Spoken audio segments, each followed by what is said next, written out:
Voici les détails. Dans le comté de l'État américain de Géorgie se trouve un monument de granit gigantesque avec d'étranges messages codés. Ces directives parlent d'un nouvel ordre mondial.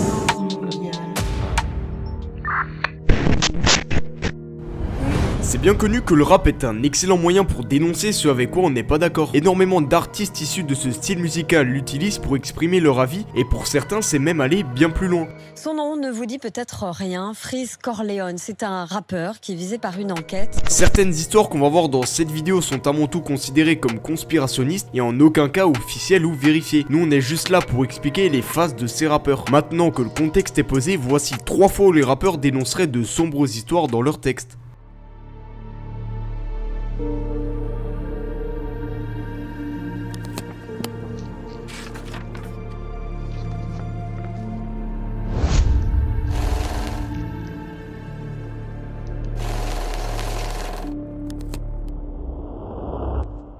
Je maîtrise la rime SO7 Gex alcanéochrome. Ils enlèvent des enfants pour extraire l'adrénochrome. Ces négros tournent en rond comme au champ de course. Dans cette phase de Freeze Corleone issue du morceau Sacrifice de masse partie 2, il mentionne l'adrénochrome qui selon des théories conspirationnistes serait une drogue consommée par des hauts placés qui se la procuraient en prélevant cette substance sur de très jeunes personnes. L'adrénochrome serait l'une des drogues, voire même la drogue la plus puissante du monde. Son marché serait estimé à plusieurs milliards de dollars et aurait même des effets rajeunissants. De plus, cette théorie a récemment été relancée par un ancien dealer du nom de Gérard Fauré sur le plateau de TPMP. J'affirme rien, mais il y avait peut-être une histoire d'adrénochrome dans l'histoire. L'adrénochrome, mais putain, vous êtes là. Oui, mais c'est la vérité, mais réveillez-vous. Mais d'après les scientifiques, l'adrénochrome existe simplement de l'adrénaline oxydée et de nos jours elle peut même être synthétisée en laboratoire, mais ne produit aucun effet psychotrope. C'est d'ailleurs ce qu'a répondu un médecin présent sur le plateau de TPMP à ce sujet.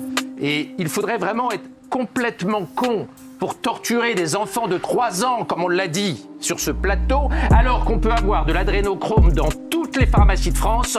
Ce n'est pas un produit interdit, ce n'est pas un produit toxicomaniaque, il est accessible et il vaut rien. Mais alors d'où vient ce mythe? Cette théorie serait principalement issue d'un roman qui par la suite est devenu un film intitulé Las Vegas Parano qui met en scène ces drogues.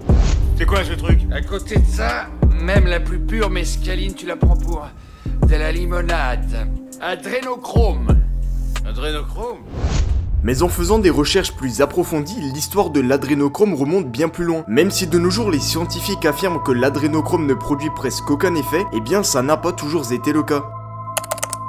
En 1952, 2 scientifiques du nom de Abraham Hofer et Humphrey Osmond ont affirmé que l'adrénochrome était une substance hallucinogène et que sa consommation pouvait entraîner une schizophrénie. Ils ont aussi supposé qu'une forte dose de vitamine C et B3 pouvait guérir la schizophrénie, puisque cela réduirait le taux d'adrénochrome dans le cerveau, et donc en réduisant le taux d'adrénochrome, ça pourrait guérir la schizophrénie, car l'adrénochrome serait l'une des causes de la schizophrénie. En suivant cette hypothèse, l'adrénochrome aurait donc bien des effets psychotropes. Mais de nos jours, cette hypothèse a été démentie, l'adrénochrome pourrait au maximum faire accélérer le rythme cardiaque, créer des migraines, mais n'aurait aucun effet hallucinogène ou autre.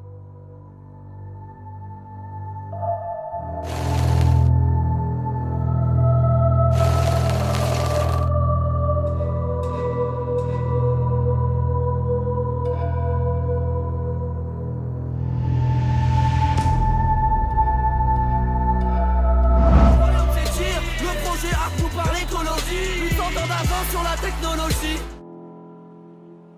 Dans cette punchline de Vald issue du morceau Acacia, il fait référence au projet ARP qui est un observatoire situé en Alaska aux États-Unis, composé de 180 antennes disposées les unes à côté des autres, ayant pour but d'étudier la haute atmosphère, plus précisément l'ionosphère. Mais d'après des théories plus conspirationnistes, le projet ARP pourrait être considéré comme une arme extrêmement puissante, capable de contrôler la météo, créer des catastrophes naturelles ou même d'influencer le comportement humain. Mais d'où viennent ces théories? Dans un premier temps, il faut savoir que le fonctionnement du projet ARP est assez complexe, et c'est certainement l'une des raisons principales pour laquelle de nombreuses théories sont apparues. Pour résumer très brièvement son fonctionnement, il utilise un puissant émetteur radio à haute fréquence qui permet de sonder des endroits précis de l'ionosphère, afin d'étudier les perturbations qui ont pour effet d'affecter les communications radio mondiales, les systèmes de navigation par satellite et les réseaux de transport d'électricité sur de longues distances. Mais d'après un point de vue plus conspirationniste, ça pourrait permettre de modifier le fonctionnement de l'atmosphère et donc de modifier la météo ou encore d'influencer directement le comportement d'un être humain. Et face à l'ampleur de ces théories, théorie, des scientifiques ont donc débunk ce sujet, comme par exemple Mick West, qui explique que les ondes émises par le projet ARP auraient une puissance trop faible pour réaliser des transformations météorologiques. Expliquer que la puissance utilisée par cet émetteur radio est vraiment très faible comparée à ce qu'il faudrait pour faire les transformations météo qu'on lui prête. Il ne faut pas faire l'erreur de penser que toutes les affirmations de contrôle de la météo sont des théories du complot. Il y a des moyens de légèrement modifier le climat. Il y a des recherches en cours dans la géo-ingénierie, c'est-à-dire l'idée qu'on pourrait vraiment changer le climat de la planète. Mais il n'y a pas encore de science concrète capable de le faire.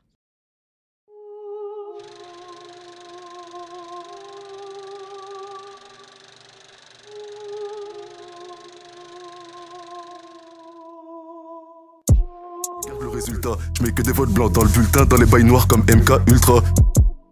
Durant les années 1950, la CIA vont lancer un projet top secret nommé MK Ultra.